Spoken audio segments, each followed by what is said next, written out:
Rolling. Today is February 28th, 2015. My name is Maggie Rivas Rodriguez, and we're in Pearsall, Texas, interviewing Adolfo Alvarez. And thank you, Mr. Alvarez, for taking the time for us to interview you. Let me just say, if you need for me to speak up at any time, I'll be glad to speak up. If we need to stop to go to the bathroom or get a glass of water, that's fine. Thank you so much for doing this on this Saturday morning. We are talking today about the political engagement and basically your life and how it has been, how it's turned out that you became involved in political organizations here in Pearsall. I'd like to talk a little bit about your family, though. Your parents, both of them came from Mexico? Yes, ma'am. Okay. So you think that your father might have been there and maybe involved in some kind of political organization type thing in Mexico, but when they came to the United States, they didn't become politically involved. Correct. Why is that, do you think? Well, first of all, they didn't have time to engage in anything except to provide for us, the family, which was working every time they had a chance. They didn't have a chance to do anything else. You know what? I know it's going to bleed in, isn't it? Yeah, I think we're gonna. All right. Rolling. So, Mr. Alvarez, when you were growing up in Harlingen, I know your father was a sharecropper. What were conditions like for the Mexican American people in Harlingen? Now I know that they were bad, very, very bad. But of course, there was no recourse. We had to accept, or my father was not able to provide for us because he would not have a job. But it was horrendous, bad. Now I know that it was. In what ways was it bad? Well, first of all, you had no electricity, no running water, no bathroom, dirt floors. What else? That's enough to drive anyone crazy. And Maggie, I'm going. Okay. So in Harlingen, your family, you had a huge family. There were 10 people in your family. Did your father, were there any ways that Mexican American people could get involved in things like city council or, school board? Uh, First of all, we were living out in the farm, which we had no knowledge of what the world was turning. So nobody knew anything about city council or any government at all because of the economic conditions. Uh, as we moved into the Harlingen era, uh, I knew that there was city government and county government, but I could not afford to get involved because of the poverty, and I needed to work to make ends meet. Uh, I did get to meet some of the people that were in office, but I didn't have enough knowledge to discuss what the importance was at that time of government. And I did know that why were we poor and all of that, but nothing we could do about it. This was when you were still in high school. You started to think about. Do we need to scatter the chicken?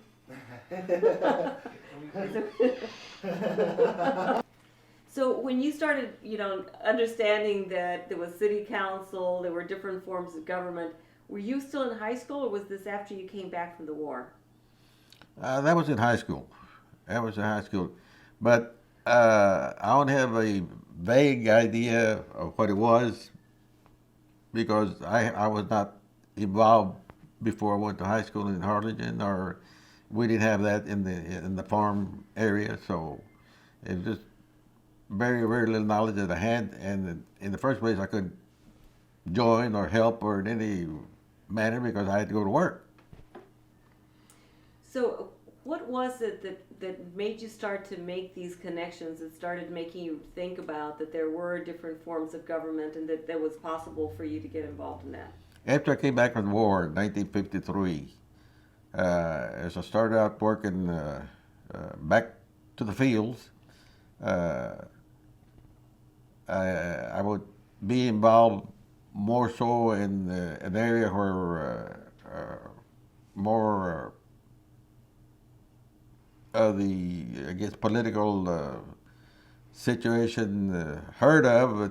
I say, well, what's the city councilman? What's the county commissioner? Or what's the county judge? You know?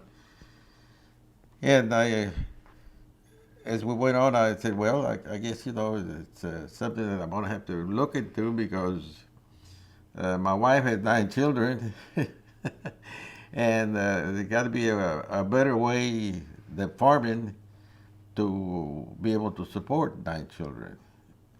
And as I migrated to the west area, I gathered a little more information because it seemed like it in the west area, like in Lubbock and Brownfield and all those areas up there, there would seem to be a Mexicano or two that would jump up and say, I know something, and they would try to share with some of us what the political life was about and what it could be or should be to make the Mexico Americano or Mexican American, which was we, try to make a better life. How did this happen? Was this like, how would you meet these people that would start trying to... Well, it's just like the barrio. How do you meet people? Some people congregate here, congregate there. You want to know what's going on, and I live over there, and you live over here. Well, I do this and I do that, and you just hear and look and see, and then you try to grasp that and put it all in one ball and say, well, maybe I can do it too.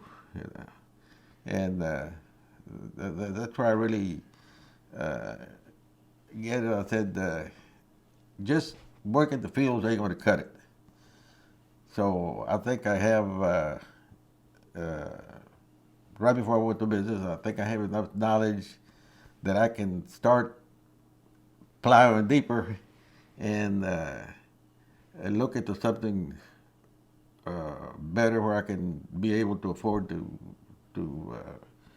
take care of my family in the right way or right direction or whatever. And in the 1960, more or less, I started getting more involved and going to some of the meetings, and it kind of instilled in me something that I saw that I had to do it. I had to get involved regardless of what happened to take care of my family, where I could be able to send them to school, maybe college, and it was a little difficult to say I'm going to send them to college because I didn't have the resources. But I thought, well, maybe if I do it this way, do it that way, with their help and everything, the guidance, we can get it done. And I'm very happy to say that we accomplished most of it, because out of the 9, we have 7 full college graduates and one with a 2-year course. And even my wife has a 2-year course, which I did not have because I did not have the resources to go on myself. So tell me about these meetings you started to go to, because it sounds like you're from this little town, and when you were in high school, you started kind of like figuring out that there's these different layers of government. You come back from Korea, and something you saw during your military experience sparked something in you. Is that right? Correct. Yes. Okay. So what was it that sparked? It's hard to say, but I did accomplish a lot of things that I had asked myself, why not? So I started grasping more things around me, and I said, well, I see what they're doing over there. And what are they talking about? And how do you do it? And how come I can't do it? And you have a new car, and I don't even have a cucaracha. So something different somewhere, and I gotta find the answer. And I said, well, okay, that's what he's doing, to have a new car or a new pickup or whatever. I want him to do the same thing. And that would empower me and give me the faith that I needed to accomplish it. Because you have to have a lot of faith, you have to have a lot of guts, you have to have a lot of willpower and persistence. That you need something, but you don't know how to get it, so you have to work harder to get it. And that's the way I went about it. I just went to work harder and do more things that I had not done before, that I saw that would fall into place and help me out. And that's where the political situation came into me. I said, well, I can learn from them, or maybe they can teach me, or I can teach them, or they can help me, and blah, blah, blah. And it did work. It did work. That's kind of the way I got up to where we're at now. So it sounds like what you're saying is that you really got involved in trying to be, financially secure, and being able to provide for your family first. That was the first thing that happened. Correct. And then the political thing followed from that. Is that correct? Correct. What is that link between your financial security and becoming politically involved? Hard work. But what was it that you saw? You become you become financially able to provide for your family. And then from that, then you became, you said, okay, so we need to change some politics here. Is that what happened? That is correct. I was going to tell you that when I hit this little town back in 1959, 60, I said, my God, I came from a poverty town. I came to another poverty town. I want to do something. So I really got involved here at Pierce Hall, and the first thing that I joined was the veterans of foreign wars, with VFW, of people that had gone to war outside of the United States. And we had a little shack where we met once a month. I said, no, they ain't going to cut it. And I kept saying, I need to do something, And so within 2-3 years, they elected me commander, which is the person in charge. And that gave me a little more strength and whatever you want to call it. I said, okay, we're going to build a building here in Pierce Hall a year from today. And so help me God. A year from today, we finished the building. We opened with a dance hall, appreciative of the people that helped us. We had not help from citizens. It looked like it was an awakening that they had not seen before, of a Mexicano trying to do something. It was just that I do my own thing, you do your own thing. And I said, no, we need to do things for people that cannot either afford to do it like I was at one time, or people don't have the knowledge to do it, that they need help. And all you need is a little guidance and persistence, and you get a lot of things done, but you have to. It's no easy job, I think I tell you, but I loved it, I enjoyed it, and I'll never look back on it. So that was, what year was that VFW hall open? Hijo. Okay, 1973. No, not that year. That's when I started my business. Probably 75. I'd say 1975. Okay, so the VFW hall opens, and does it include Mexicanos and Anglos too? As long as you were served outside of the United States, it had to be a foreign country. Okay. That's for the veterans of foreign wars. Okay. It's not like the American GI. American GI is anybody that's a veteran can join. But VFW only veterans of foreign wars. You had to be served out of the United States to belong to it. Okay, so from that experience, and you kind of proved to the people, but also proved to yourself that it was possible to make a change. How did that affect you becoming involved in politics? Well, involvement, I would say, because it seemed like people looked up to me for some reason or other because I am my family first. They're the one that did all the work. I just did all the talking. Decided to really dig deeper and change things faster and better. And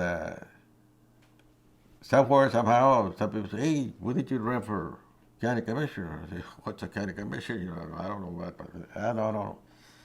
I didn't know by then, but I said, no, I don't want to be an official. I just want to work towards progress. I want to be a person that's working and doing something to get something done." Said, "No, you're going to run." So I said, "Okay, you want me to run? You're going to support me?" I said, "Yep." So that's when I ran for county commissioner, and I won. And after thinking about it, I said, well, they may be right, because maybe I can do better inside than on the outside, which it is true. But I have to get inside first. And so I said, well, I'm gonna try it. Yeah, I think I can do it. So we all got together, all the family, and they all supported me real well, and I worked hard. And since I was an outsider, some people say, well, he's an outsider. You know, they didn't like the idea of somebody from somewhere should come here and tell them what to do. I said, I'm not an outsider, I'm an insider. I want to work with you people. It can be done. All you have to do is just get up and do it. You got to have faith in you. You got to have little knowledge. You don't need much, because they say, well, we don't know. Well, you're going to learn. You're going to learn. It doesn't take a college degree to do things. It just takes a person with humble beginnings, you might say, and get up and say, look, I did it. I did it. So what year was this that you were elected county commissioner? And Maggie, Yeah. I think there's some folks that need, are they going to come in? It looked like they took more. I don't know what you call it, but they look, it can be done. We did it. We did it. I said, yeah, it can be done. I said, all we do is try it. You might fail sometimes, but if you don't try, you never know. And from then we started doing more things here in the city under my guidance. I thought I had. So, Mr. Alvarez, Yes. when you ran, did you run under a political party, or is it? I guess Democrat. You ran as a Yeah, Democrat? and you still have the Democrat Republican primaries. I just ran under just Democrat. What are you looking for? I had my little card when I became a county commissioner. I think it was 1988. Oh, But it's not that much of a deal. no, 1980. 1980. 1990? 1980. 80. Okay. So he was vested, in other words, he served 4 terms, and now he's vested. He's retired from what they call the Texas County retirement system, some kind of retirement system. Okay. But his first election that he won was in 80. And then, But you had gotten involved in the Raza Unida party at some point, is that correct? What? You had gotten involved in the Raza Unida party at some point, is that right? In 19, about 75, let's see, 73, no, early 70s.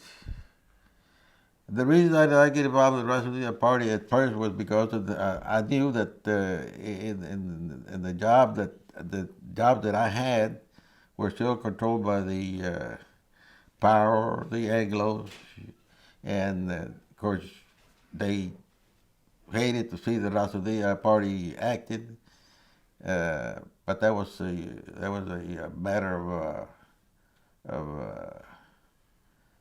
a matter of opinion, you might say, because they thought Rossadilla was killing people and burning houses, which never was done. It was never done. No, Rossadilla party, you don't have anybody was convicted for burning a house or anything like that. All that we were doing, like Jose Angel Gutierrez started Crystal City, we were trying to be kind of equal. Or if you didn't fight for that, your children would be doing the same thing, working in the fields, and no pants, no socks, no shoes, no nothing.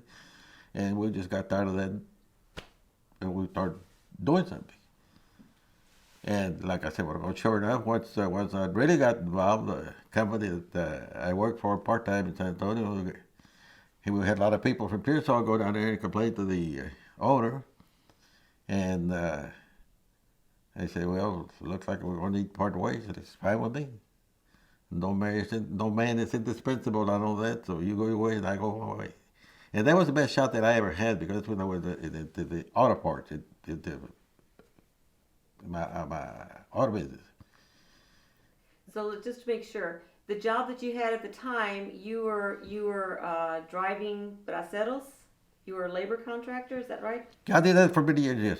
Is that what you were doing, and that's what the job that the company said we don't need you anymore? No, on this particular company, that was the last company that was the last farm work that I did with that company.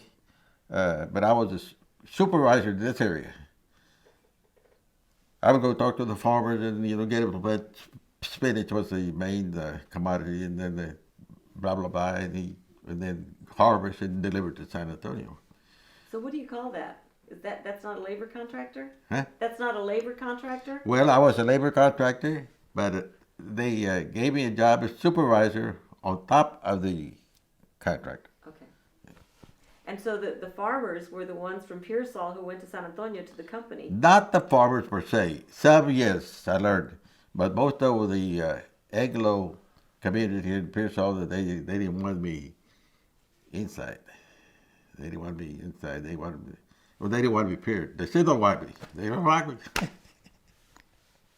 Which is fine with me. I have no problem with white people. How did he say that to you? How did the company, I don't know who it was, the president of the company? And what kind of company are we talking about? It was a produce company. Okay. They had people in this area plant spinach, and they would sell it for their kind of brokerage. They would sell it for them. So was it the president of the company who told you this? Well, yeah, the owner. And do you remember kind of what he said? It wasn't much, because I knew what when I left here, they called me in. When I left here, I knew what was going to go on. So he said, well, no, don't worry about it. Just tell me what it is, that's it. He said, we're going to have a lot of complaints. Okay, then you don't need me. You need somebody else. What did he say the complaints were about? Join in the Rasudita. Did he say that specifically? Well, no, but he said you're getting involved in politics, and some of the farmers don't agree with it. And the farmers are the ones that plant the spinach for us. And rightly so, at that particular time it was still hot, and you either did what the Anglo said, or you were out. But I don't know.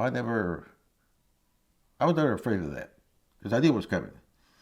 But I knew that there's always something else that I could do, and I had already visualized myself like I want to go into business, in the auto parts business, because I had old trucks working the field. I don't know what the starter was, what tires were, blah blah blah.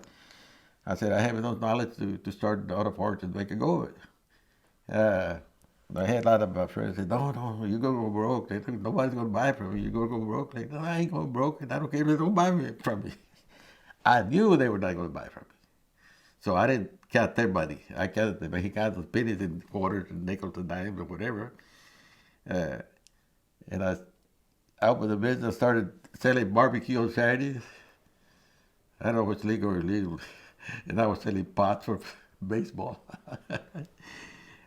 I said, well, was the barbecue, I'll pay my rent, and was the pot, I'll pay my labor. I'm sorry, you were selling what for the baseball? Pops? Pots, Oh, pots? tickets. Oh, okay. At that time, they called it pot. You would sell so many tickets, you kept some of the profits. It was illegal, but it was under the table. And then what I make off the set of the parts, I put back in the inventory, and that's the way I went. So finally, I got to I couldn't sell barbecue anymore. My business got good, and my business took most of my time. I'm sorry, so just to make sure, the pots that you're talking about, P-O-T-S, pots? He's talking about football squares. Oh, okay. So it's gambling. Gambling. Okay. I didn't say that. You did. I said under the table. I'm sorry, you've got to really spell it out for me. Okay, so you say you didn't care what happened because you felt confident that you had a huge family and your wife had to take care, so one income family. And did your children also work? No, it's not that I didn't care. I knew that it was going to happen, but by that time I felt sure that I could succeed in my auto part business. Where I got it from, I don't know, but two things for sure: the family. I told my wife I want 8 children. I got them, and I'm going to go to the auto part business after 20 years, and I got it. There was just something that was coming to my head, but I felt sure, very confident, you know. And to succeed, you have to be sure yourself, be sure what you're saying, be sure what you're doing, and you will succeed. It was still a gamble for you. Certainly, yeah, life is a gamble. Life is a gamble, but like I said, if you're sure of yourself, I mean, if you have the confidence in you, don't stop. Just keep going, because you're gonna make it. You might fall 2, 3 times, but you get up and you're gonna make it. The only time, if you're not sure of yourself, if you don't think you can make it, well, take a break. But I ever since I started working by myself, I felt confident that I could do it. So let me ask you this, because I think, when we talked on the phone the other day, a lot of people didn't work for themselves. And they worried, and some of them did lose their jobs, didn't they? Can you tell me about that? Yes. You hardly had anybody here that was working for themselves, because of the situation that the first place they were poor. And I'll tell you the minute, they were not sure of themselves. He said, no, don't start that. Mira, you're working for a plumbing company. Do you know that you're working for him and not for you? Oh, no, I get paid every week. Yeah, you get paid every week. But what if you get paid twice every week working for yourself? Well, I don't have any money to start. There's nobody that has any money to start. Start after you get off from work at 5 o'clock. And call, but hey, look, I'm available. I go fix your whatever. Pay me cash, which was legal to. And I remember this particular friend of mine, this plumber. He said, I'm making a little money. You're going to make more money, but watch it. Don't just because you make it, you don't want to spend it. You want to put a little bit on the side. Budget. The word budget is what kills a Mexicano. And that's where the Anglo has always survived. They have a budget. So much of this, so much of that, and that's it. Mexicanos, I had $5 extra. Go get your 6-pack. Or vamos a go get the pizza. Or vamos a la vista. Go, fine, but try to put some in reserve, because you're going to need it sooner or later. And if you need it, it's going to be there. If you don't, like my mother, what I know of, my father didn't have the money to take her to the doctor, so she died of pneumonia. that's what I have. I don't know. Had he had enough money to put in the budget, maybe he could have saved her. But who knows? But back then it was real rough to survive, much less have a budget. So nobody thought about it. But after 20, 30, 40 years later, people start saying budget, budget, budget. What's the budget? So, and it works, but it's hard. So, what does the financial, the economic independence, how does that fit into being able to take part in political action here in Pearsall? How did that work out? Well, it's all politicians are in the same boat.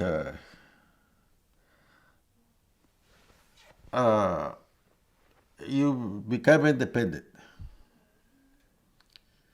when you have a business, profitable business, or you're making a little extra money, cutting yards or whatever. It gives you a sense of independence that you can. Somebody say, "Hey, you're no good." I said, "Well, it's fine. You tell me why not." Which previously I would say, "Okay, I'm no good," because I didn't have the financial security. I didn't have no way to take care of a family except. Wait 1 second. I know that's going to be picked up. But that was very great of it. I mean, they were very good. They was, Okay, so you were talking about being financially independent. Did you see people do this when here in Pearsall? Were there people that said, "I can't get involved with politics because they're going to fire me"? definitely, definitely. That was the name of the Anglo Game. Uh, say, for example, the voting day, the boxes close at 7. So I'd be working on the field and say, "Hey, Juan, ¿qué pasó, boss? Look, I got to get through here. You got to stay with help me out. Oh, yeah, I got to go vote first. Let me go vote. You can go vote, but let's finish the job. I'm going to buy you a 6-pack. Oh, that one. At 7:30, I said, "Now you can go." No vote. So you could accuse the employee or employer of whatever because you just didn't make it by 7 o'clock. Had you been a little independent, or had you, if you thought you could survive by going to vote and come back to work, we would have done it. But the thing was, if you leave, you're gonna get fired. Well, they could afford to get fired because they have to support the family. They were hardly getting paid anything to start with, but that was better than nothing.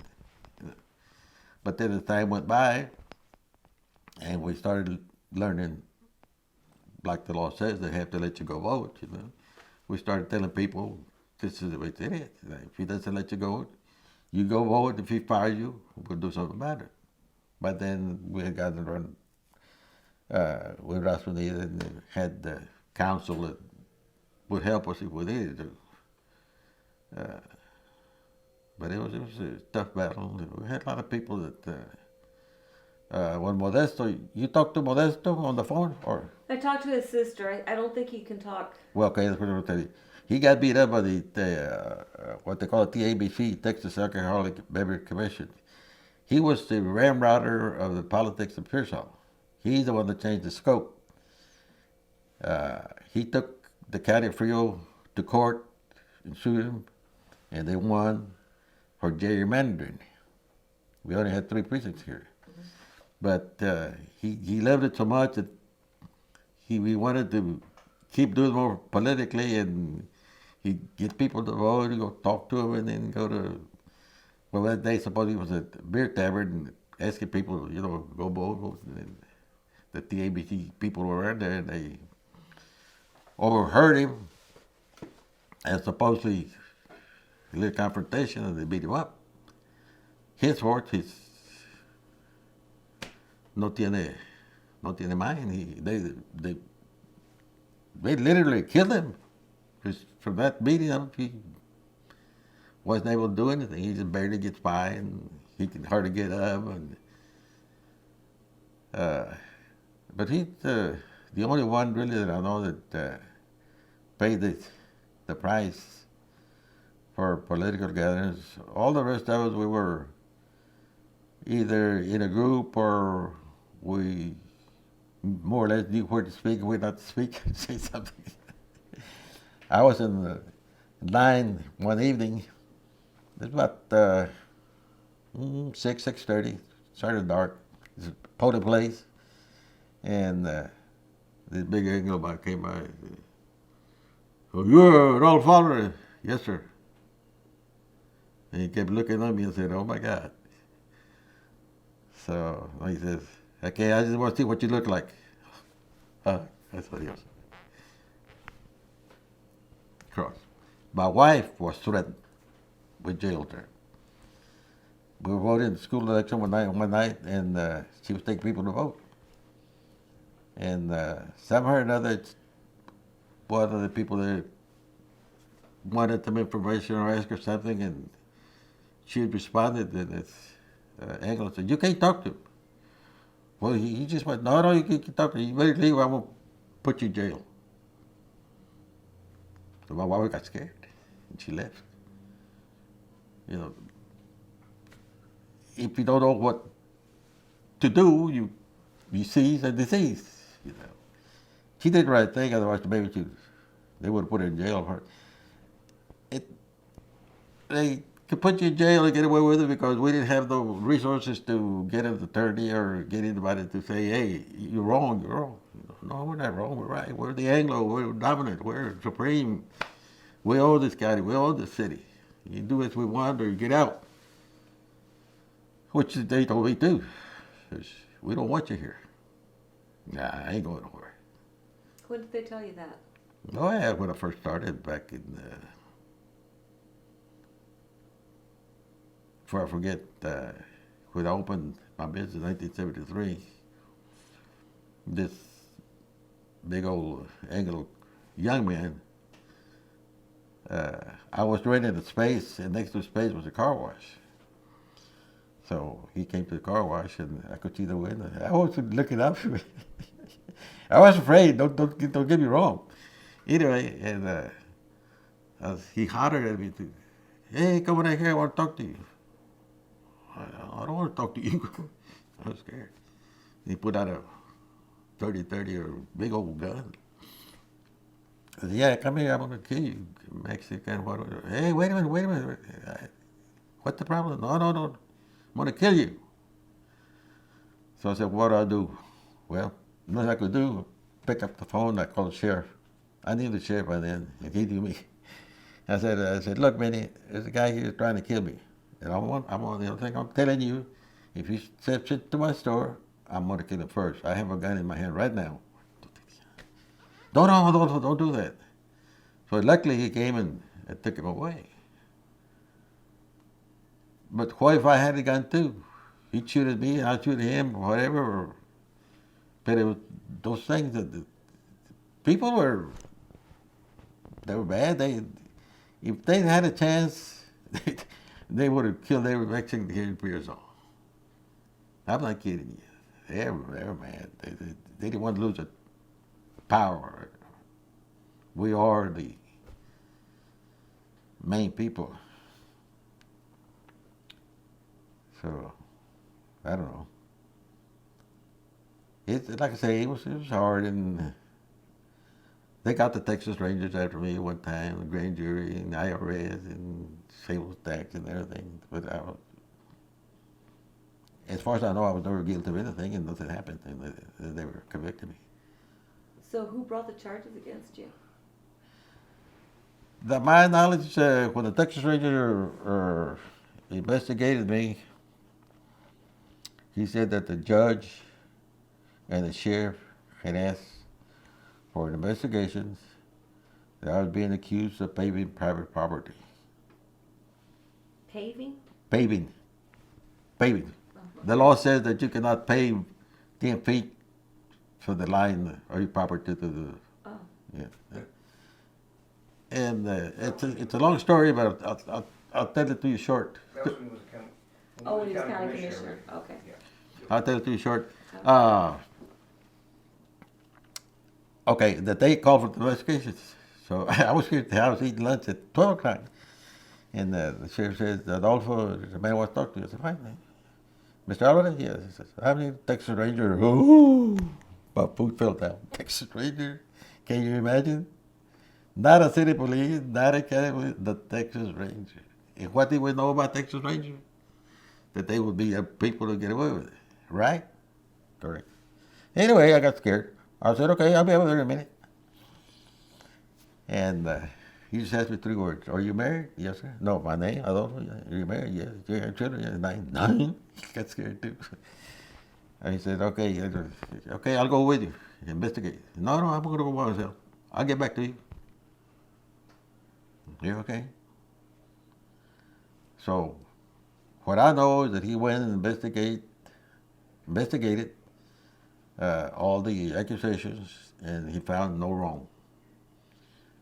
And that he did not even report back to the county because he had nothing to report. And the county got mad because he didn't go. So, well, I don't have nothing to report to you, so I just came back to San Antonio. And Martinez, he was very nice. He was just, look, I'm not here by choice. I mean, they called me because that's all right. Jack went to the grand jury. También otros accusations, I don't remember what that was. And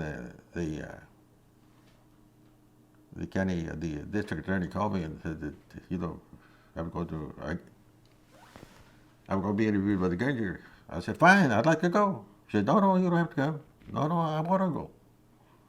I haven't done anything wrong, I want to go. He said, okay. So I told the guy, they could have put you in jail right there. The way they did. So I went and they asked me questions. I said, I answered. And only one young man said that he did this wrong. But this investigator said, well, you saw it. Well, no, but they told me. I said, well, this is grand jury. You're kind of in the same boat.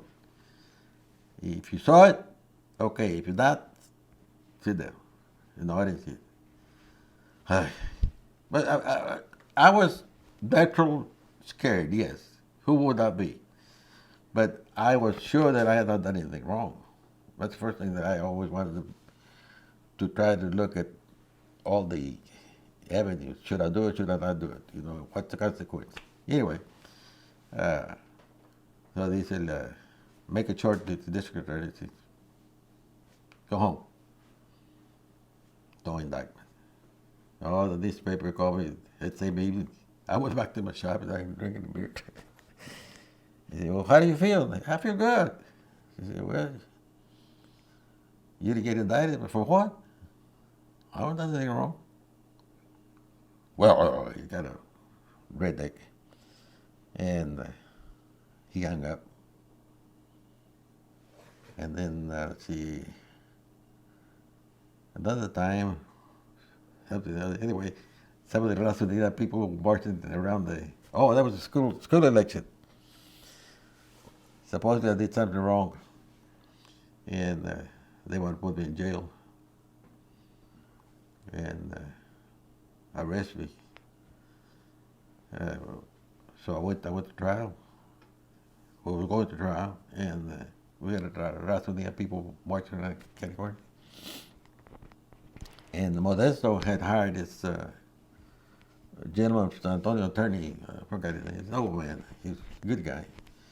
And he said, look, I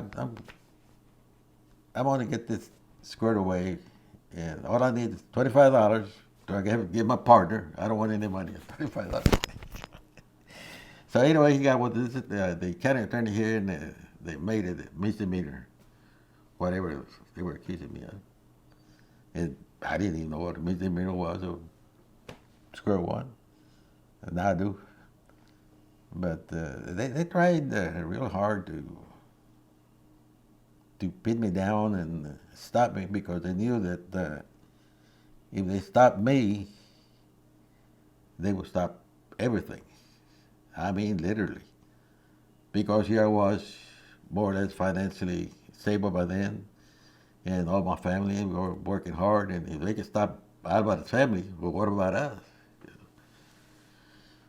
But they didn't stop me because, like I said, I was trying to do everything within the law, what I knew, not that I knew the law, but what I thought was the law, that I would not be convicted of anything.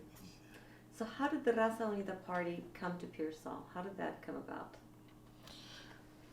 Well, it started in Crystal City. Okay, Jose Angelo Gutierrez was the main ride, and Modesto was sort of like a liaison or whatever in this area. He was going out recruiting people for the Raza Unida Party, and that's how I found out about it when it came to me, and or he said his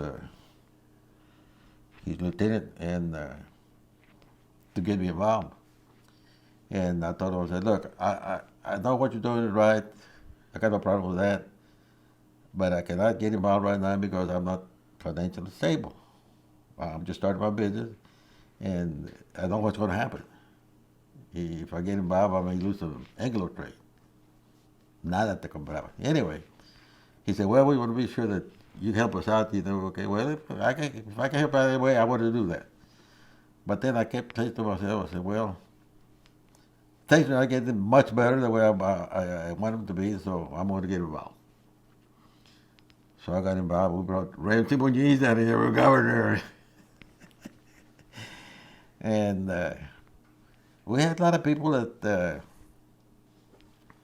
got involved. They were, we knew that we were trying to do something right, but we were not getting the help from the Anglo people because even they knew that we were not doing anything illegal or duly wrong. They didn't want us to get any knowledge or get anything done from by participating. They were afraid. They were scared. But like I said, I mean, they were scared because they never intended to do any harm to anybody. All they want to do is help people educate themselves and get an education so they can better themselves, pay taxes like everybody else, you know, maybe buy a little cucaracha like everybody else, send their kids to school like everybody else, maybe buy steak once a week. You know, some of the good things they were missing, which there was no reason for it, because we were American citizens and we had a right like anybody else. We just didn't have the money, and they were taking advantage of that. They had the resources, they had the power, and they were not going to let us do anything to help ourselves. They meaning the Anglos. Yeah, the Anglo community. Yeah, it was the Anglo, the Hispanics. And, all I could say is I said, look, give us a chance. We want to pay taxes. We don't want welfare. We don't want handouts. We just want to open field. Open field. Give us a break. And some understood, but most of them, they were what they call us, radicals. But we persisted and kept on going. And after that, who did we have run for office after I ran for commissioner? City? I think Paul Morales ran for mayor. Either before. Probably do something nice, right? We want this to be really perfect because everything you're saying is so great for us. We love hearing it, seriously. Okay, so let me ask you this. Why couldn't you have gone through the Democratic Party? Basically, because I didn't know what the Democratic Party was at first. And let me tell you, I'm the first Hispanic that ran for the State Democratic Executive Committee in history. In the whole state? No, in the county. County. I and Judy Saffarini ran in, we were in Fort Worth. Looked like I mentioned it was. And Adolfo was there. I remember that. Adolfo, my oldest son, he's an attorney. He was with me. He was an attorney then.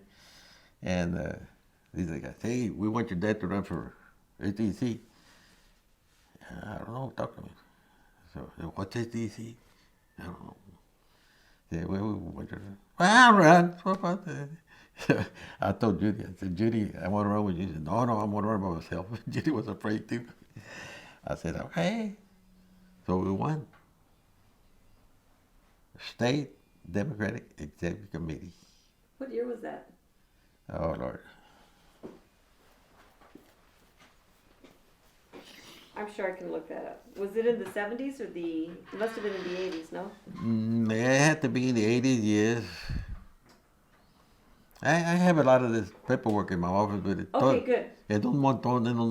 I have Okay, to- so when we come back, if you can bring all that stuff with you and we'll scan everything, okay? Okay. And we'll scan it wherever we do the, And I have a lot of it here, but también están en los cajones, you know, okay, whatever. we'll scan it. But I have a lot of. But let me ask you this.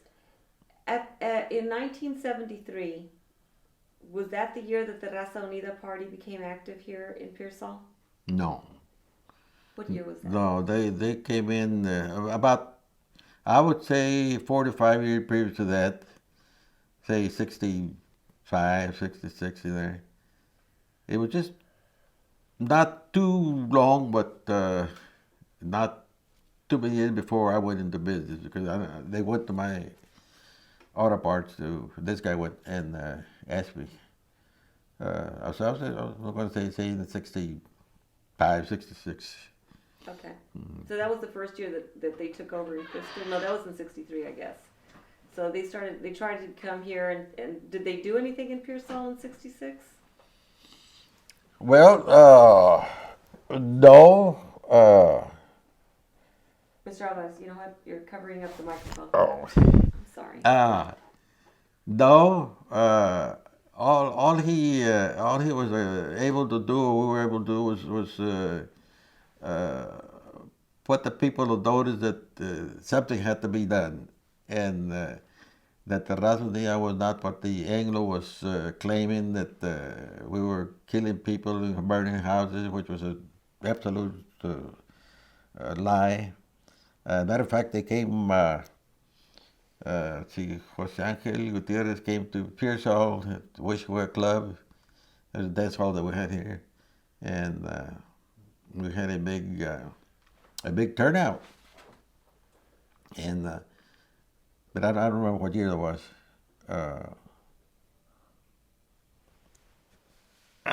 People knew that what we were saying or trying to do was right, but they did not have the confidence or the faith that it could be done. You know, you have here I'm trying to do good. Say no, they're not. So you know you're kind of caught in the middle, rock and hard place, and it was hard to transfer the right thing that they wanted to hear, I guess. But there was only one thing to do here is that we want to do better for everybody. We want to help. We know how it can be done. And but still, you had that Anglo hammer down looking at you that if you got involved, you could get fired. And So when the Raza, you got involved in what year? I'd say around 75, 76. Okay. In 75, 76, when you got involved, what did that involvement entail? Because I know you said your wife was driving people to vote. Yeah. What other kinds of stuff did you all do? Well, mostly it was we kind of stick with getting people elected to office, so that we would, like I said a while ago, being inside, we'd be able to do something more constructive, more positive than what we were doing on the outside. All we were doing was just talking and yelling and hollering. But we thought that once you get in there, you learn what the law says and what the law doesn't say, and then the Anglo would understand that we were taking the right thing. We were trying to do the right thing. The voter registration project was. Yeah, we had the voter right. Okay, because you had mentioned, I think, by phone that Andy Hernandez was somebody who Right, really helped you. yeah. What exactly did he? Willie Velasquez and. Oh, Willie Velasquez too. Yeah. Well, Willie was a the main router, of course he died. They had programs or what do we call them, where they would come to a community like us and say, y'all need to help, we'll help you, here's what has to be done. So we'd have meetings in San Antonio. Matter of fact, my wife was the kind of leader of the participation that we had in. They give you a little money to get people to vote and get registered and educate them and blah blah blah, which was good. Willie Velasquez did a tremendous job, and all those people in San Antonio, I was very fond of William. Very hurt when he died. His wife is a very tremendous lady, also. What exactly did they do? Did they come here and did they do workshops where they were teaching people how to register people? Can you tell me what that was like? Well, it was just sort of like we do here, and say, look, we represent the voter right. I mean the office in San Antonio, and here's what we can do for you. We want to help you, but you got to help yourselves, and you got to help us help you, and we'll get it done. So a lot of people took it on. A lot of people said, same old thing. But my family, we grasped it right away. I said, well, that's what we need. We need somebody that knows what they're doing, and now we know what we're doing. Because here we were by ourselves. We thought we were doing it right, and we were, but we weren't positive. What were you doing? Well, they told us how to register people and everything that encompassed the Voter Rights Act. What it meant and what it was meant to do and what you could do. Do you want to live in poverty all your life? Do you want to be there just dormir all your life, or do you want to get out of the poverty level? Do you want to teach your kids to go to school and educate them and make something of themselves? Positive member of the community, or what? And like I say, back and forth, a lot of people say, "Yeah, we want to do that. I want my kids to go to school." I say, "No, hombre." But I think that we succeeded in the most part. That since then we have more people who graduated from college than any years before. Here in Pearsall? Yes, here in Pearsall, Frio Who County. keeps those figures? Does somebody keep those figures? Does somebody keep count? No, I have copies of scholarship that. I'm hearing laughing over here. Yeah, I'm hearing some I promise. Thanks for being patient. Yes. Oh, through LULAC, we were able to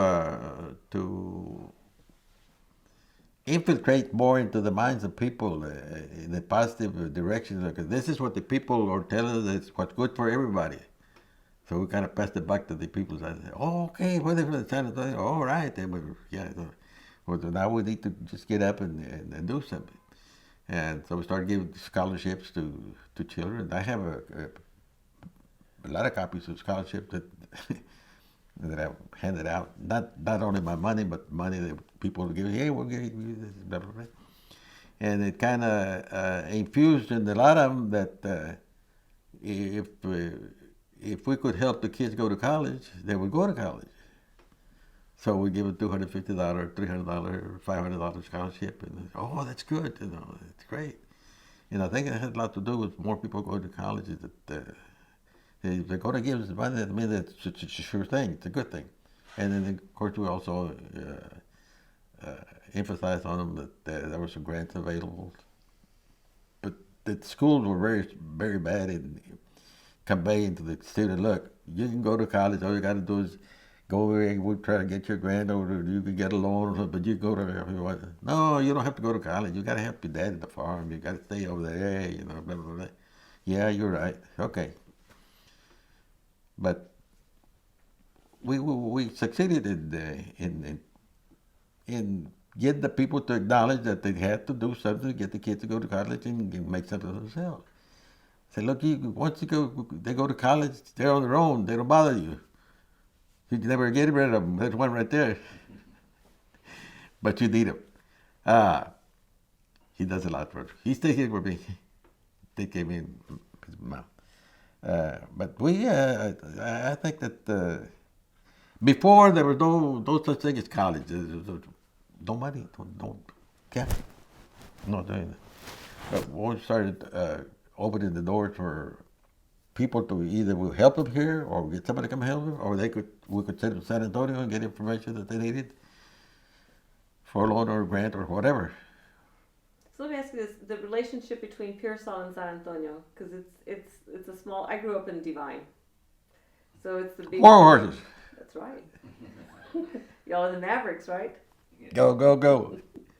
But what is the relationship between San Antonio people coming from San Antonio to Pearsall? Because I know that sometimes they would say, "Oh, those are people from San Antonio. They're the outsiders coming in, and they're instigators or agitators." They did. Did they say that about Willie and Andy? Well, I don't think that Willie was a very educated person, knowledgeable in the law.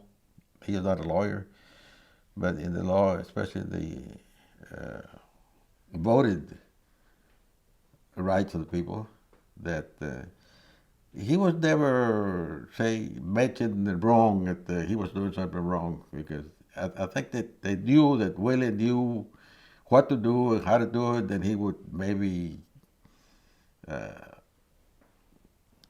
do something against him, because he knew, and we did not know, but he knew, so they stayed away from him, kept on us, because we didn't know.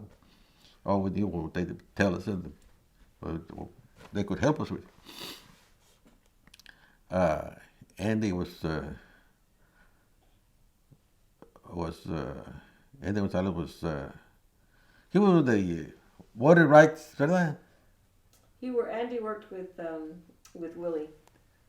Andy Hernandez worked with Willie. Hernandez. Yeah, he worked with Willie. Yeah, great, yeah. Mm-hmm. Yeah, well, I mean, even he would get, Matt Garcia,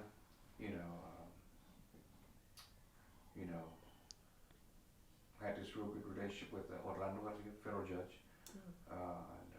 And they were all instrumental in bringing all that knowledge of the South Water Registration Project, LULAC, and, Okay. so, I mean, he had a lot of ties with them. Okay. So let me ask you this. I've got to ask you a quick question about your bolo tie. Does that signify something, your tie? The bolo tie? Pretty good. You do not realize how many people admire this bolo tie.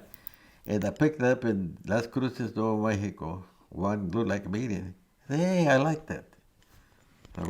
Not only that, the two little things on the side, it was my patch in the Army, and I didn't know it. I didn't know, yeah.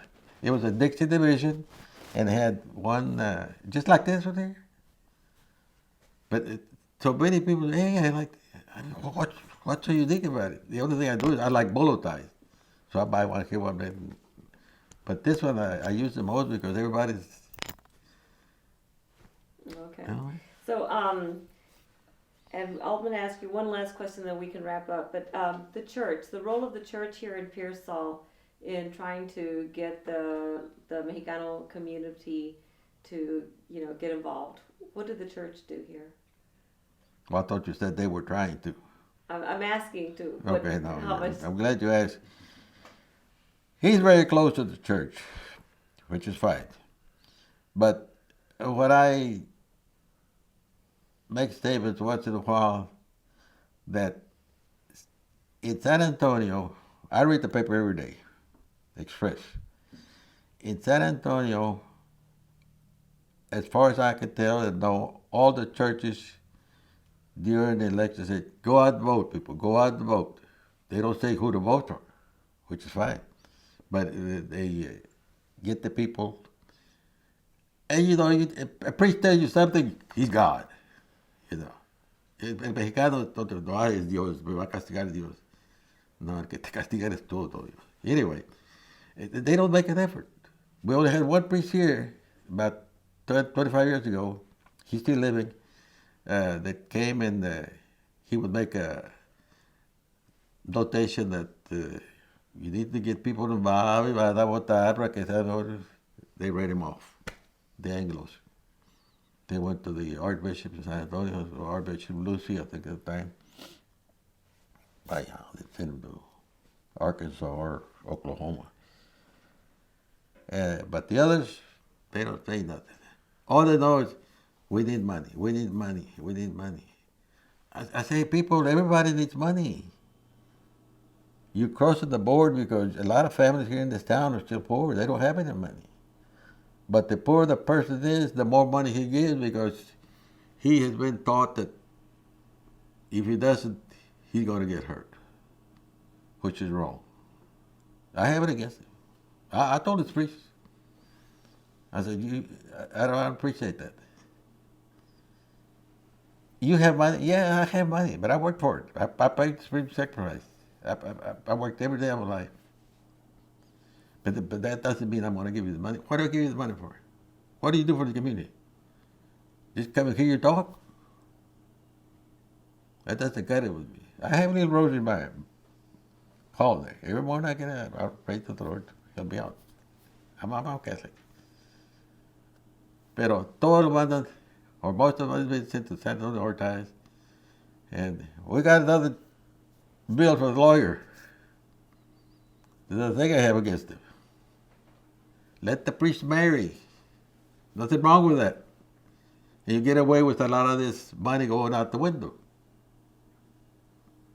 What's wrong with the priest getting married? All the Baptists, the Methodists, Presbyterians, they're married.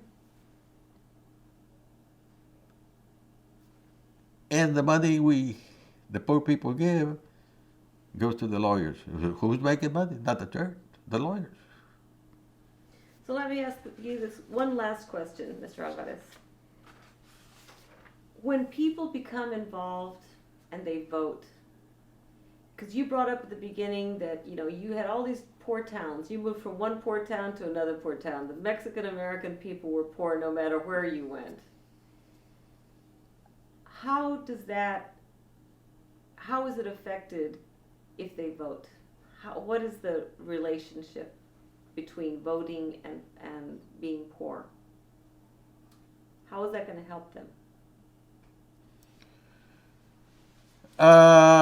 Mostly they will educate themselves into other areas that they have not even thought about that are available. And I don't know about people. I always want to learn more. I always want to learn more for whatever. You never know what it's for. But what I learned, I want to dispense. I want to tell people, this is the way I did it. Because a lot of people say, well, why you did it? Well, first of all, you got to be able to go to work. Me and my wife were working at the shop at 2, 3 o'clock in the morning and working because I didn't have money to pay people. And then all the kids when they come to school. I mean, this is nothing that's been given to me outright. This is something that we have earned, but we have to work. And it can be done, but you have to work. It's very simple as that. If you don't want to work, dijo this morning when she says, quiere tener.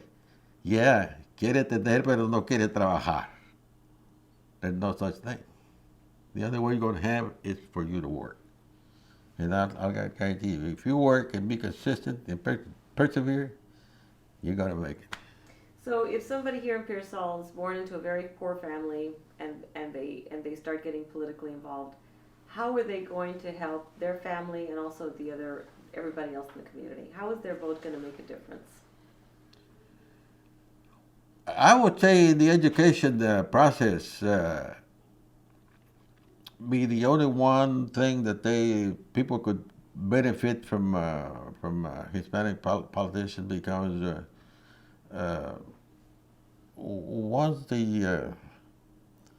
the person gets educated, somehow or another they have a sense to help other people, or they put themselves in a position where you can go to them and ask them, can you help me out, or what do I have to do, or I want to be like you because you succeeded, It's all information that has never been available or has not been really transferred in a positive way for people to say, oh, sí, vamos, let's go. Yeah. Some are still reluctant. Some are still, especially people in my category, oh, ya está muy viejo y todo. And you cannot get them out of that rut. You know, yeah. Pero, and the younger generation are coming along. I think we have more young people now getting involved in politics and that's what I would say. It's help out both in the education category.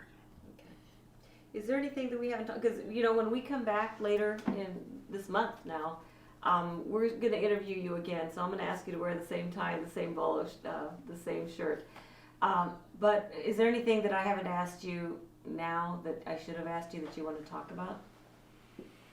That pretty much covers a lot. You know, like I say, he was, because he came from Harlingen, so he was an outsider. Mm-hmm. So when he finally, you know, realized that, you know, the Anglo had all the power and the Anglo made all the rules, you know, I guess he just, I don't know by nature or what, but he just decided to get involved. So, so then all these people, you know, Adolfo came about, then afterwards Dulac, and then you know, he became an elected official. You know, so it was, you know, A progression. Yeah. right. So. When we come back, I'm gonna have there's gonna be a student. They're gonna watch this video, so they'll fill in a bunch of the holes that we've left. But I think we've gotten some really great stuff here today.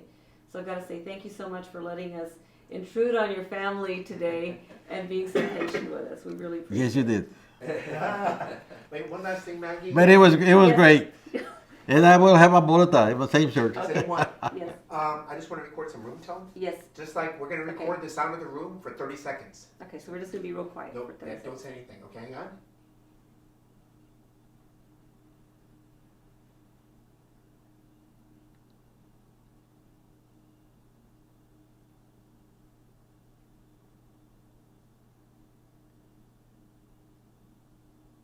That should be all right.